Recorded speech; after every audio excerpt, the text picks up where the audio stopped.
자, 오늘은 이제 아가서 6장 같이 보겠습니다. 아가서 6장 제목은 마하나임에서 춤추는 것을 보는 것처럼, 마하나임에서 춤추는 것을 보는 것처럼이라는 주제로 여러분과 은혜 나누겠습니다. 자, 먼저 1절입니다. 자, 1절 보면은 이제 예루살렘 여자들이 나옵니다. 여자들 가운데서 어여쁜 자야, 내 사랑하는 자가 어디로 갔는가? 내 사랑하는 자가 어디로 돌아갔는가? 우리가 너와 함께 찾으리라. 이거 우리라는 말 때문에요. 여러 사람들이 물어본 것으로 생각합니다. 그래서 여자들이 술람미 여인 신부를 돕겠다는 내용이에요. 야, 같이 찾으러 가자. 우리가 너를 도와줄게 라는 얘기예요. 술람미 여인이 2절에 그래서 대답합니다. 내 사랑하는 자가 자기 동산으로 내려가 향기로운 꽃밭에 이르러서 동산 가운데서 양떼를 먹이며 백합화를 꺾는구나. 아멘. 드디어 신랑을 발견해요. 신랑은 두 가지 성향을 갖고 있네요. 어떤 성향일까요? 첫째, 꽃을 좋아해요. 꽃을 좋아하고, 두 번째는 양떼를 굉장히 좋아해요. 백합화를 꺾었다고 그래요. 백합화를 꺾어서 이렇게 품에 안은 것 같아요. 그러니까 솔로몬은 왕이지만 두 가지를 좋아했죠. 정원을 가꾸는 것, 꽃이랑 식물을 가꾸는 것을 굉장히 좋아했다. 그래서 전도서에 나와요. 그 다음에 누구보다도 많은 양떼를 거느렸다가 나옵니다. 그 양떼를 먹이는 것을 굉장히 좋아했어요. 우리 왕 예수는 이렇게 두 가지 성향을 가졌다고 할 수가 있습니다. 첫째는 백합화를 사랑해요. 순결한 성도를 상징합니다. 순결한 사람을 굉장히 사랑하시고, 둘째는 양떼를 사랑하시는 분이다. 여러분, 예수님은 교회를 참 사랑해요. 이걸 꼭 잊지 말길 바랍니다. 그래서 우리 개인적으로는요, 순결한 백합화 같은 사람이 되기를 힘써야 돼요. 고난을 이겨낸 백합화, 또 가시밭의 백합화, 다 뭐 비슷한 표현이라고 할 수 있습니다. 개인적으로는 하나님이 기뻐하시는 백합화 같은 성도들이 되시길 바라고요. 둘째, 우리도 교회를 사랑해야 돼요. 여러분, 교회를 비방하거나 교회를 판단하거나 교회를 대적하는 일이 없어야 됩니다. 왜냐하면 그것은 하나님의 사랑이 있는 곳이에요.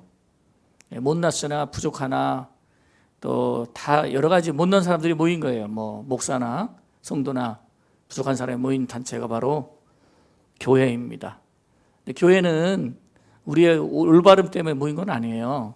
물론 우리가 주님을 따라서 의롭고 거룩하고 살아야 되겠지만 우리가 하나님의 사랑을 입었다는 사실입니다.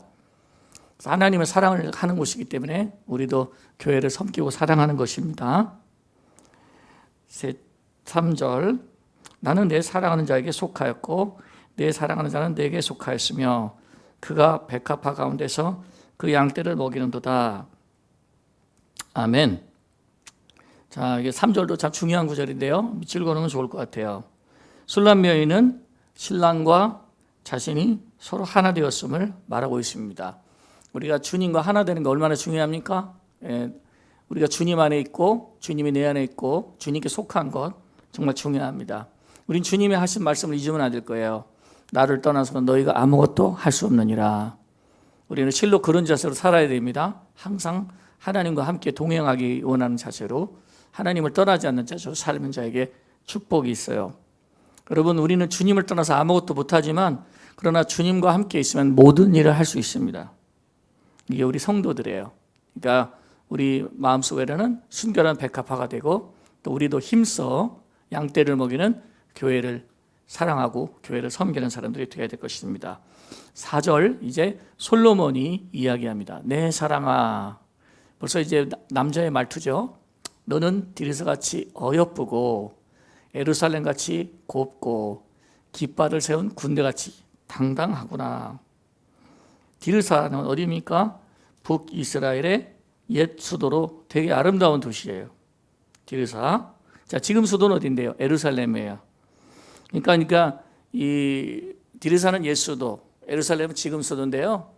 그 당시 이제 도시 중에서 가장 아름다운 곳이죠. 요즘에는 뭐 이제 도시가 뭐 지방 곳곳마다 참 멋지게 세워졌잖아요. 시골도 가면 아파트도 많고 여러분, 그런데 옛날에는 대부분 다 이렇게 깡촌 아닙니까? 산골짜기. 그리고 큰 건물, 사람들 볼 수 없는 오지에 살다가 가장 아름답게 보는 데가 어디겠어요? 디르사 같은 곳, 예루살렘 같은 곳이었다라는 거죠. 뭐 우리나라로 따지면은 뭐 어딜까? 서울일까? 부산일까? 물론 이렇게 큰 도시를 말합니다. 이게 도시는 어때요? 잘 발전해 가잖아요. 그래서 중심 도시는 계속 발전해 갑니다. 깃발을 세운 군대 같다는 걸 보면 이제 왕비로서 위험찬 모습이 보이는구나 이렇게 볼 수가 있어요. 그래서 디르사 예루살렘 아름다운 도시이다. 또 발전하는 도시다. 깃발을 세운 군대 같이 이제는 그냥 시골 처녀가 아닌 거예요. 뭔가 위험이 있어 보이고 기풍이 있어 보이고 당당한 모습이 보입니다. 여러분 우리도 하나님의 자녀입니다. 예수님의 신부입니다. 우리도 당당해지게 살아야 돼요. 그건 뭐냐면 믿음 있고 담대하고 용기 있게 살아야 됩니다. 왕비로서의 모습을 갖춘 거죠. 자, 이 얘기는 좀 이따 다시 설명하기로 하겠습니다. 5절. 내 눈이 나를 놀라게 하니 돌이켜 나를 보지 말라. 내 머리털은 길르앗 산속에 누운 염소떼 같고. 조금 이게 5절이요 어려워요. 이게 무슨 말인가 좀 헷갈릴 수 있어요. 근데 보니까 술람 여인의 눈빛이 너무 강렬했어요. 강렬하니까 너무 놀랐던 거예요. 나를 보지 말라 갑자기 그랬던 거예요. 내 머리털은 길르앗 산 기슭에 누운 염소떼 같다. 이렇게 또 앞에 나온 표현입니다. 자, 눈빛이 너무 강렬하고 또 아름다웠기 때문에 사실 뭐 보는 게 나빠서 그렇겠어요. 근데 순간적으로 이제 솔로몬이 놀랄 정도였어요. 사랑의 그 강력한 눈입니다. 6절. 내 이는 목욕하고 나오는 암양떼 같으니 쌍태를 가졌으며 새끼 없는 것은 하나도 없구나. 7절. 노을 속에 내 뺨은 석류 한쪽 같구나. 신부의 치아가 목욕을 방금 하고 나온 흰털을 가진 쌍둥이 낳은 암양과 같다는 겁니다. 뺨은 석류 한쪽에 비유하고 있어요. 아름다운 얼굴에 대한 모습을 그냥 비유한 것입니다. 뭐 여기에 대해서는 더 이상 설명하지 않겠어요. 신부에 대한 칭찬인데요. 8절. 신부에 대한 역시 칭찬입니다. 왕비가 60명이요. 많기도 하네. 후궁이 80명이요. 진짜 많다. 뭐 왕비나 후궁이나 똑같은 거 아니에요. 시녀가 무수하대. 내 비둘기, 내 완전한 자는 하나뿐이로구나. 이거 중요한 거예요. 하나뿐이로구나 밑줄. 그는 그의 어머니의 외딸이요. 여기 보면 외딸 나오죠. 그러니까 술람 여인은요 외동딸이었다는 거예요. 그 낳은 자가 귀중하게 여기는 자로구나. 여자들이 그를 보고 복된 자라 하고 왕비와 후궁들도 그를 칭찬하는구나. 자, 많은 왕비가 있으나 참 그 중에 최고인 자는 누구예요? 이 사람 하나뿐이다 이렇게 칭찬하는 거예요. 그게 누군데요? 술람 여인이에요. 10절. 아침빛같이 뚜렷하고 달같이 아름답고 해같이 맑고 깃발을 쌓은 군대같이 당당한 여자가 누구인가. 술람 여인은요 위엄 있고 그다음에 품격을 말한다 이렇게 볼 수가 있어요. 그리고 이제 아주 담대하고 용기 있는 여자처럼 이제 왕의 보좌 옆에 앉을 만한 당당한 모습을 가지고 있는데 이게 솔로몬이 반했던 모습입니다. 당당한 여자의 모습. 당당하다는 말이 두 번 나오거든요. 여러분 하나님은 우리가 믿음을 가질 때 우리에게 반하셔요.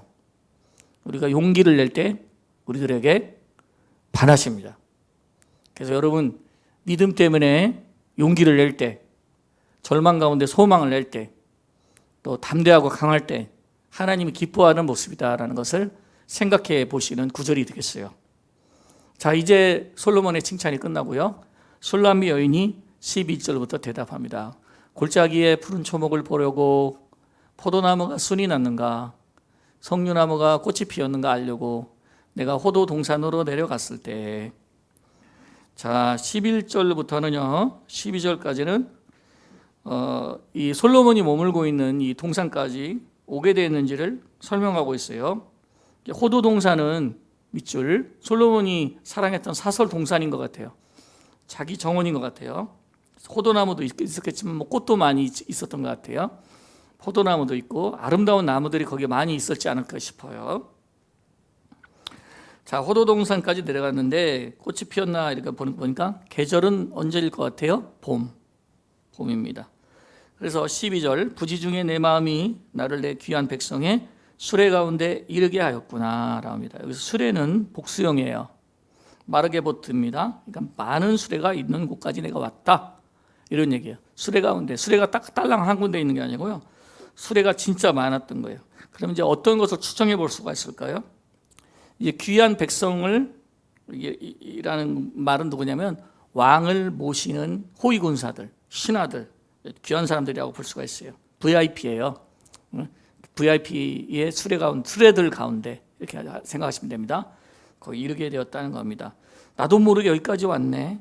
술람 여인이 여기까지 온 것은 자기의 계산이 아니었음을 말하는 겁니다. 자, 이 호도 동산은 왕을 만들어준 동산인데 내가 여기까지 왔구나. 이게 순간 깨닫게 된 거예요.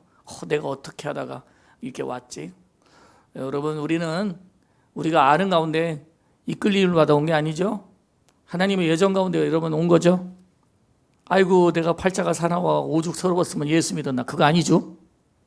여러분 모두 하나님께서 사랑하셔서 고난 주시고 연단 가운데서 하나님 사랑을 깨닫고 이렇게 와보니까 처음에는 좀 힘든 것 같기도 했는데 나중에 지나보니 모든 것이 은혜로다 라는 걸 알게 되었습니다. 그래서 이게 부지 중에 여기까지 왔다는 거, 에베네셀의 하나님을 생각하게 해요. 그리고 우리도 알지 못하는 가운데 왔다는 거, 하나님께서 우리를 정말 사랑하셔서 우리를 알지 못하는 것도 인도하시기 때문에요, 하나님께서 자기를 사랑하는 자를 위해 예비한 모든 것은 눈으로 보지 못하고 귀로도 듣지 못하고 마음으로도 생각하지 못하였다 함과 같으니라. 고린도전서 2장 9절이죠. 그러니까 알지 못하는 가운데 누가 인도하십니까? 성령께서 인도하십니다. 누가 여러분 예수 믿게 했어요? 1번 내가, 2번 성령님. 누구죠? 성령님이 했어요. 그러면 우리가 항상 성령이 우리에게 대해서 뜻이 계시고 계획이 계시고 하실 말씀이 계시고 성령이 우리에게 알려줄 것이 있다는 것을 꼭 생각하셔야 됩니다. 그래서 그런 태도로 하나님께 나아가야 돼요. 자, 우리가 항상 이렇게 알지 못하는구나, 민감하게 내가 왜 여기까지 오게 됐는지, 누가 이끌었는지 알지 못하는구나, 이런 걸 한번 생각해 보시면서요, 이제부터 인식해 보십시다. 하나님을 인식하는 거, 하나님의 임재를 생각하고 그분이 살아계시다는 걸 믿고 살아있는 교제를 해야 우리가 이 죄악 세상에서 이길 수 있고요, 세상의 어둠을 이겨낼 수 있고요, 또 수많은 시기와 경쟁과 어려움과 난관이 있는 상태인데 여러분 누가 인도할 수 있겠습니까? 여호와 하나님께서 인도하십니다. 그런 푸른 초장과 맑은 물가로 여러분을 인도하세요. 그런 사망의 음침한 골짜기로 다닐지랄 때 그는 지팡이와 막대로 여러분을 잘 인도하여 주셔서 그 안에서 여러분의 잔이 넘치게 축복할 것입니다. 자, 이제 13절입니다. 자, 13절 집중해서 들어봐요. 여기 보면 이제 주고받는 얘기거든요. 그러니까 호도 동산에 있던 사람들이 얘기한 거 아닌가, 이게 첫째 추정이고, 또는 이제 술람 여자 주변에 친구들 있잖아요. 예루살렘 여자들이 말하지 않았을까라는 거 추정합니다. 근데 둘 다일 수도 있어요. 거기 뭐 호도 동산에 있던 사람들 수 있고 주변에 하객들 있을 수도 있고 또 예루살렘 여자들 수 있어요. 그러니까 여러 사람들이 이렇게 말했던 거예요. 돌아오라. 술람미 여자야 돌아오라. 근데 여러분 보세요. 13절 읽기 전에 앞에 저 위에 제목을 좀 써놔야지 나중에 성경 읽을 때 이해가 되지 않겠어요? 성경 읽다 보면 무슨 얘기인지 힘들어. 아가서는 나하고 관심 밖에 덮어둘 쉬운데 이런 걸 꼭 적어놔야 돼요. 누가 말했는지 꼭 기록해둘 필요가 있어요. 돌아오라. 술람미 여자에 돌아오라. 모나오라가 아니네. 돌아오라. 우리가 너를 보게 하라. 너희가 어찌하여, 여기는 이제 끊으세요. 너를 보게 하라. 이렇게 딱 끊어요. 거기까지가 이제 여러 사람들이에요. 그리고 여러 사람들. 그다음에 너희가 어찌하여 마하나임에서 춤추는 것을 보는 것처럼 술람 여자를 보려느냐. 여기가 솔로몬이 말한 거예요. 그걸 알았죠? 그래서 그러니까 한번 적어보세요. 13절은 여러 사람들과 솔로몬의 대화가 함께 적혀진 구절이다. 이렇게 적어놓으면은 여러분 이제 다음에 성경 읽을 때 편하게 보실 거예요. 저는 이제 아가서를 여러 번 봤기 때문에 그냥 읽으면 이제 지금 딱 알거든요. 누가 말했는지 적어놓지도 않은데, 물론 이제 뭐 강의도 준비하고 그러니까 공부를 많이 해가지고 이제 지금은 아가서 볼 때는 너무 이렇게 참 재밌고 흥미로운데 이런 걸 기록 안 해놓으면은 나중에 뭐요 이게 무슨 얘기예요? 누가 말하는 거지 막 헷갈린다고. 그래서 근데 사람들이 막 얘기합니다. 함성이 돌아오고 돌아오라. 술람미 여자여 돌아오라. 왜 돌아오라 할까요? 춤추는 걸 보고 싶으니까 오라는 거예요. 이제 이게 뭘까요? 이제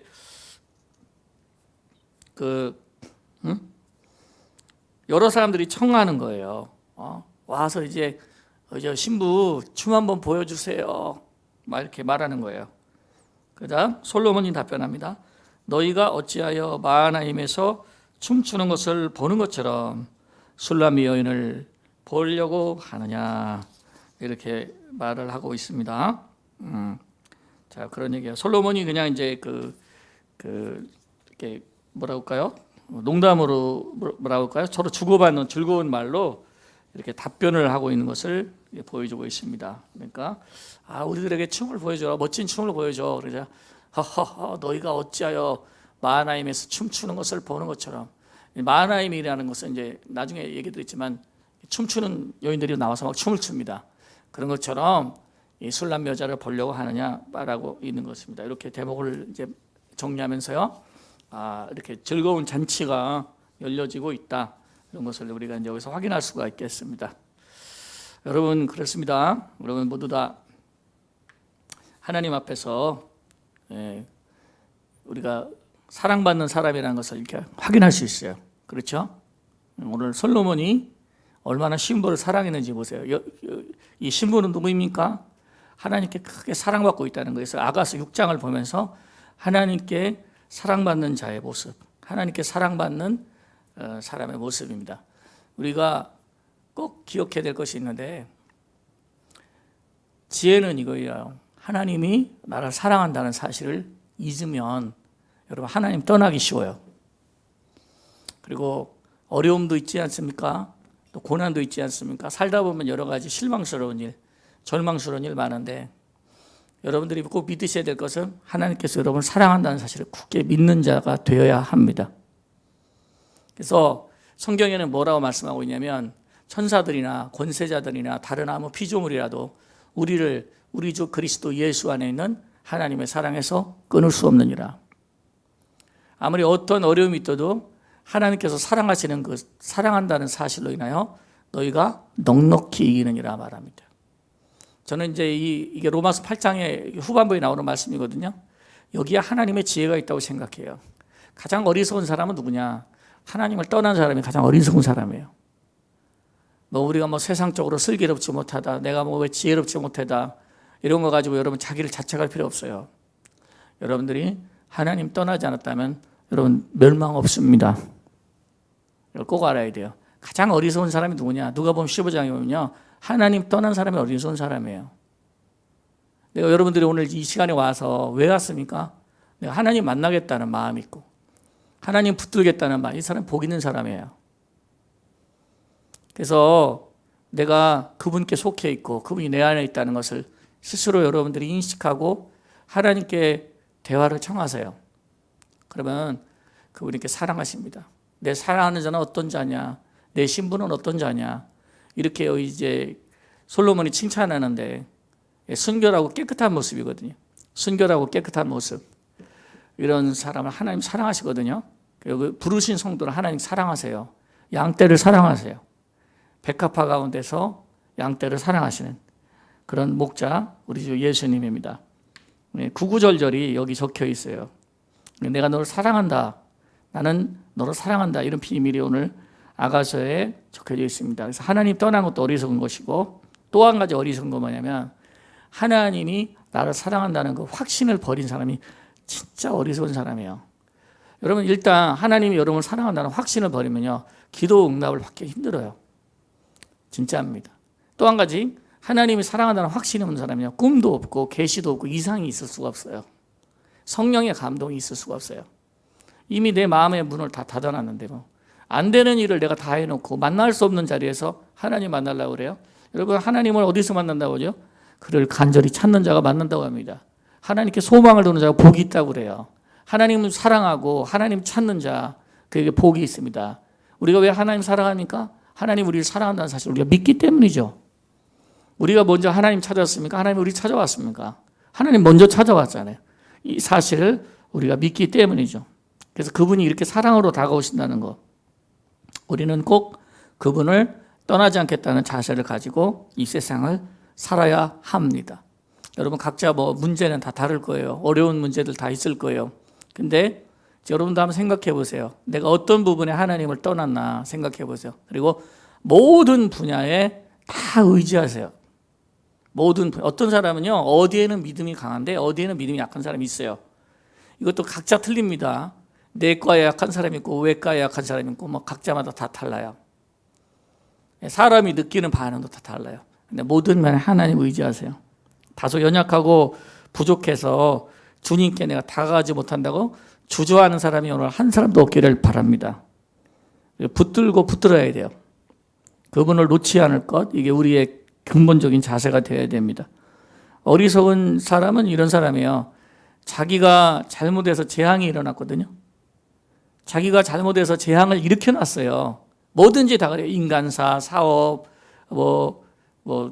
금전 문제, 친구 관계, 연인 관계 등등 다 자기가 잘못해서 해놓은 거예요.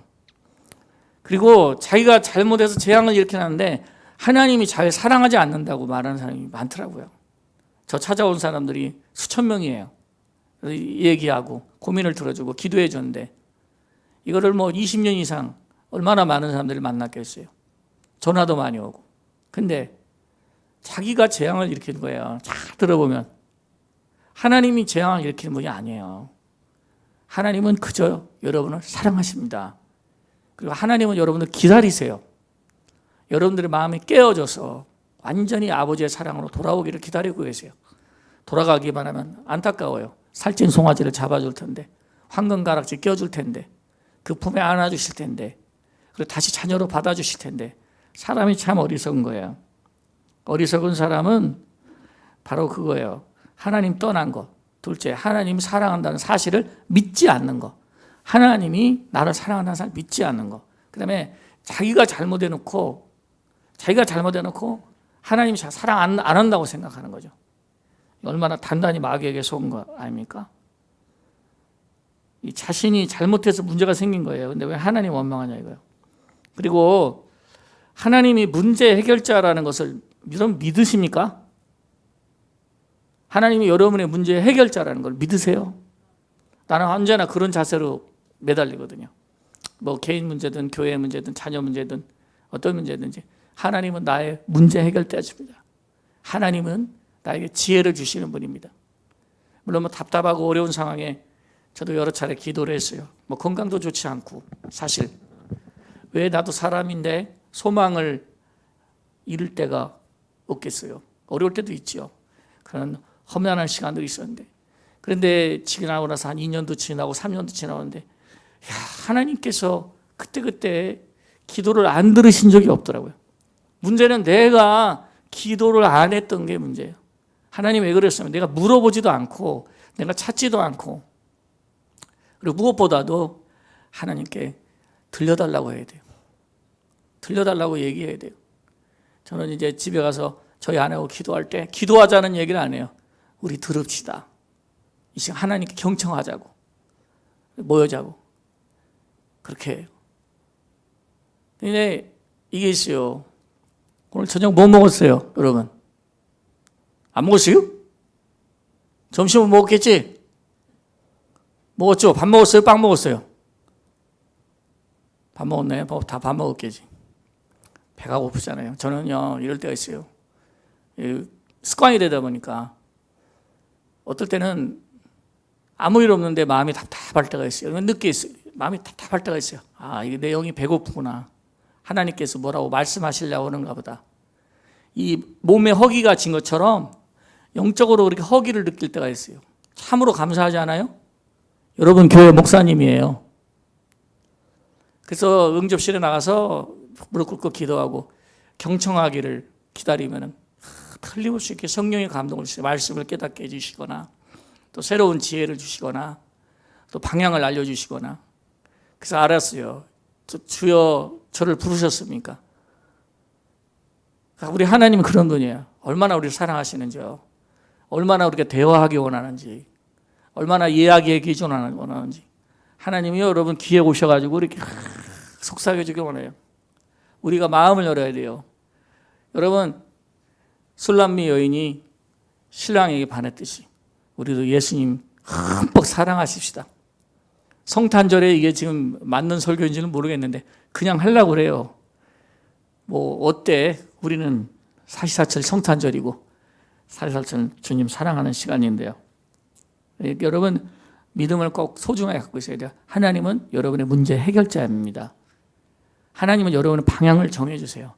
자꾸 가망 없다, 뭐 절망적이다, 소망 없다, 뭐 이런 평가를 많이 하고 젊은 애들 보면 못생겼다.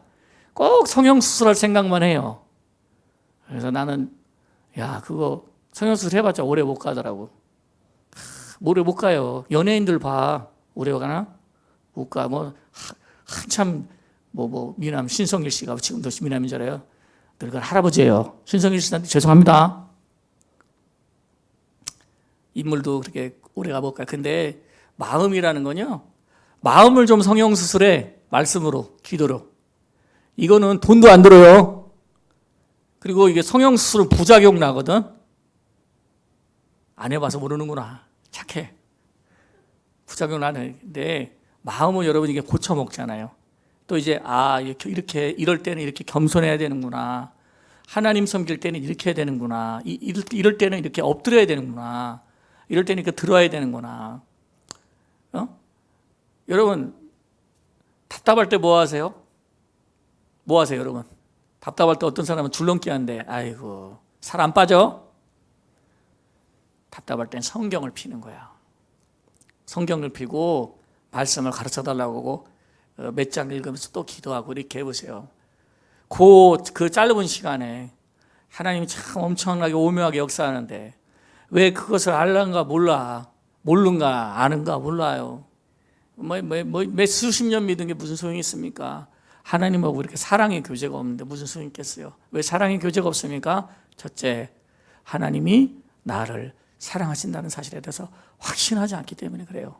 둘째, 하나님이 우리의 모든 지혜의 공급원이고 문제 해결자이십니다. 그러니까 여러분 오늘 문제 청산될 거예요. 진짜 하나님 사랑한다는 걸 나 믿으면, 나는 하나님 사랑한다는 걸 믿고 있어요. 내가 못났지만 나도 죄 많은 자이지만, 나도 부족한 자이지만 하나님 사랑하는 걸 믿으면 하나님께서 위로주시고 용기 주시고 때로는 지혜를 주셔가지고 어려운 문제들에 대해서 얘기해 주시고 헤쳐나가게 해주시더라고요. 사랑하는 성도 여러분, 믿기를 축원합니다. 맨날 똑같은 얘기지만 코로나19 시대 인간적으로 생각하면 이 답답하고 참 내년도 미래가 불투명해 보여요. 그렇죠? 내년도 일들이 까마득해요. 지금 인류가 죽음의 공포로 인해서 시험을 겪는 때입니다. 근데 이럴 때 우리가 어떻게 됐어요? 형제 자매 여러분, 우리가 우리의 마음을 고쳐먹고 하나님에 대한 신뢰를 다시 한번 확인하는 겁니다. 자, 오늘 진짜 좋은 지혜는 뭐냐면 하나님이 나를 사랑하신다는 사실을 믿는 거예요. 그리고 기도할 때 여러분 태도를 고쳐보세요. 그리고 이제 한 가지 또 부담스러운 얘기 하나 하고 끝내야 되겠네. 하나님이 나를 사랑한다는 믿고 여러분들이 잘 고치지 못하는 악습이 있으면 그거 내놓고 기도해요. 이거 고쳐달라고. 하나님 내 언어든지 행실이든지 생각이든지 이런 거 고쳐달라고 기도하고, 음란한 생각이 많은 사람은 그런 거 고쳐달라고 기도하고, 분노의 생각이 많은 사람은 고쳐달라고 기도하고, 내놓고 기도해봐요. 그리고 하나하나 악습을 정리하게 되거든요. 근데 희한합니다. 얼마나 하나님이 세밀한지요. 여러분 이 면도칼 있잖아요. 이 면도칼의 그 세밀함보다 더해요. 그거 하나 내 마음에 싹 고치고 하는데도요, 진짜 그때 응답이 와요. 응답이. 그때 응답이 오더라고요. 내가 여러 차례 경험해봐서 알아요. 내 문제에 대해서 내가 아는 게 큰 소중한 지식이구나. 사람은 얼마나 이렇게 자기를 모르고 살아가는가. 우리는 이게 외면적으로만 알지, 우리 내면의 깊숙한 걸 어떻게 우리가 그냥 소홀히 지나치는 거야. 근데 그걸 뭔가를 고쳐가고 하나님으로 진보해 나갈 때, 행위 구원에 대한 얘기가 아닙니다. 행위 구원은 난 얘기하는 게 아니에요. 근데 응답은 역시 그렇게 자기 진보할 때 오는 거거든요. 이렇게. 첫째, 하나님 사랑하는 걸 믿을 때 그 사랑이 나를 지도해 주시고 나의 연약함과 부족함, 죄와 허물과 실수를 고쳐주신 걸 믿을 때 그리고 전진해 나가세요.